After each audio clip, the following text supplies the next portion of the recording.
best thing about being a lesbian called Sian is that I've already got a great name for my autobiography. Memoirs of a Gay Sian.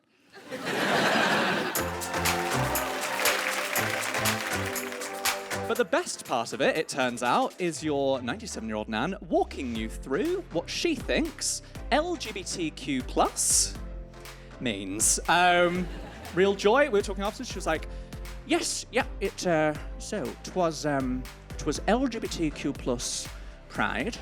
Gosh, what did Janet say that was? So it's lesbian." I was like, "Yes, it is." Very good. She was like, "Yes." And then it's gay. I was like, "Yes, it is." Very good. She was like, "Yes." And then it's black. I was like, "Oh." I've had a lot of life changes recently, and one of those life changes is that I started seeing a tiny little lesbian. Now, when I say seeing, I mean dating, not like hallucinating.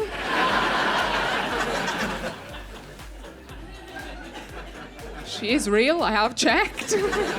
Whenever Pride comes around, you always get, like, companies who post, like, the logo, just, like, throw a rainbow flag on there, and they're like, "That we're doing our bit," and you're like, everyone can see through it, you know? But I think it's gone too far, because every Pride month, Pornhub put a rainbow flag on there. Now, I don't know about you, but if I'm on that website, the last thing I'm feeling is pride. So I'm trans and I'm autistic, and there's sort of like this idea, particularly within kind of the medical sphere, that trans and autistic people like don't exist. You can't have both of those things. They're pretty confident that can't be real, but you can all see me, right? Yeah. I don't know if you know, but hate crimes against queer people are on the rise. Do we have any gays in? No, we burned them. Fine. Well, there I was fully prepared for my second interview, except they caught me by surprise. They asked me the question not from a list. They say, "Give me an example of you being able to comply with health and safety regulations." What kind of interview question is that? I mean, I know you have people working on the oil field before the back house accountant. Seriously? And he pressed, give me an example. And I say, "Fine, I always use a condom." He didn't think so. I'm a queer person. I'm the sort of queer person that believes gender identity exists on a spectrum. I'm also really aware that the point I occupy on the spectrum is just me and the hosts of the Great British Bake Off. Past, present, future. I got a condition called Dyspraxia. It affects like my spatial awareness, my coordination. It's hard to social distance when you've got dyspraxia. I mean, how does anyone judge 2 meters? I just use my knob.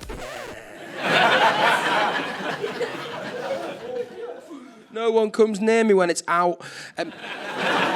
So recently I had to come out to my nan. Now, my nan is great. She's 87 years old. She's very liberal as well. She's got like a new hip and a criminal record. She's cool. But I was still nervous about coming out to her. I was like, she's still an 87-year-old woman from the valleys. I don't know how she's going to react. And it was fine. I came out to her and it was all fine. The only thing she said was that she was a bit worried that without a man in the picture, I would have no one to look after me. If you were ever looking for someone to look after you, would it be a man? No one's going to provide for you better than a lesbian with toxic masculinity. I'm not actually gay, which is a bigger plot twist in Sixth Sense. That I'm bisexual, which is fun. Bisexual, and I've got an eating disorder, which is mental because we're meant to be greedy. So what the happened there? I've got bulimia, which is the one where you put your fingers down your throat, try and make yourself throw up. But like, I'm actually really bad at it because I've not got a gag reflex for reasons I won't get into. But New outfit for this, a little slinky blue 2-piece and pearls. I've named it. I'm calling it Disgraced Politician's Wife. That's what I think it says the moment I put it on. I was telling my boyfriend that as I left. I was like, I'm going to call this Disgraced Politician's Wife tonight. He was like, oh, that's very interesting. So what? Weird response. What do you mean? He was like, oh, nothing. It's just because obviously what you actually look like is Draco Malfoy went to Zara. I was like, all right, fine. You, how about that? all of you for laughing along. No. A lot of people ask me, you're non-binary, Cerys, are you trying to say that you're a boy? Is that what's happening here? Do you think you're a boy? I'm not a boy. Like, for a bit, I thought I might be a boy, tried to be a boy. I was a bad boy. Sorry. I was bad at being a boy, that's what I'm trying to say. I'll tell you the things I did to be a boy, you can judge for yourself. Here are the things I did to be a boy. Started taking my jumper off over the back of my head. You know how boys... You know it?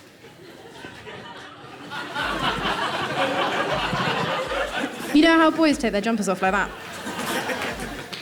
What else did I do to be a boy? I stopped asking people follow-up questions in conversation. If I was chatting to someone, they'd be like, oh, hi, Cerys, how you doing? And I'd be like, yeah, I'm fine, thanks. Me and my boyfriend have had an argument over football, of all things, yeah, which is very off-brand for me. I know you didn't see that coming. Because he's really big into football and he wants to go and watch the World Cup in Qatar. And I'm not big into football. This is how I feel about football, yeah? I feel about football the way his wife and kids feel about me. Like... It's a completely unnecessary way of spending a Saturday afternoon. I was in a pub once with my mum. She looked at the menu. She looked me dead in the eye. She said, "Oh, Sian, have you ever had a vegetarian fajita?" No one wants to come out in a Wetherspoons, do you know what I mean?